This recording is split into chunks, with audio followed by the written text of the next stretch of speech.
get these tents pulled up to the infield because they're putting the modular fence behind it. So Well, day one for the new designated areas for people to set up their tents, and the whole idea of them all being packed up and gone by 9 a.m. didn't happen. The police and bylaw are being gentle as they encourage people to take down their tents, but we're recording this at 10 o'clock in the morning. Most of the tents are still in place.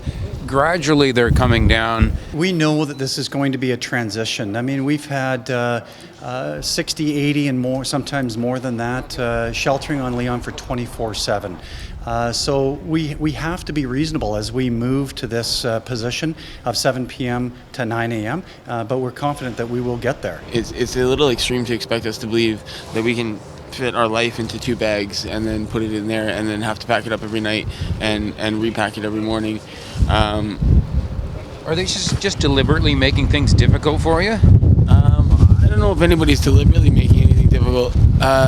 It seems like there's somebody that does have a bone to pick with homeless people, that they think that we've done something wrong or that we're guilty or something. I don't really know what their outlook is, but it does feel like there's someone in the authority that's prejudiced against homeless people. In a way, it's a good thing, but in another, it's bullshit. Sorry, but it is, because where are people going to go during the day? Metro can't house all of us. They close during certain hours, and it's just a pain to have to tear down our stuff. At least when we were on Leon Ave, we were allowed to keep our tents up. Over time, you'll expect that people ultimately will have to abide by those hours. Yes. So we are working with, we're bringing in some of the not-for-profits and people who have those relationships, and a lot of our enforcement personnel. This 7 p.m. to 9 a.m. requirement, it's not only grounded it's grounded in case law and best practice in other cities, and what it's intended to do is to effectively balance the rights of those who are overnight sheltering with those who are in the communities and also impacted. And that's that tightrope that the case law is intended to walk, and so we are enforcing that. But we know it's going to take, it's part of the transition. It'll take some time.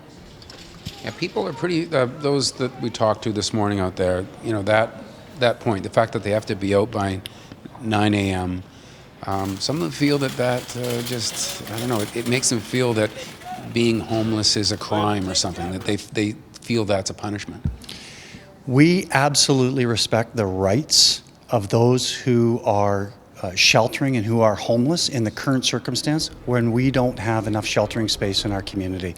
Our first focus is to work with our partners, work with BC Housing, and get proper, adequate sheltering and housing with supports in our community.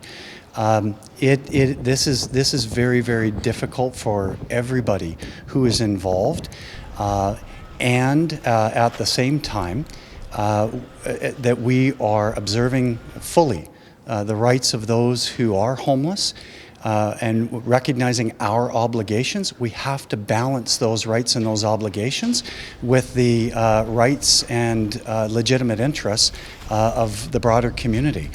There are sheltering and warming centers that are open during the day as a safe alternative for people during these hours.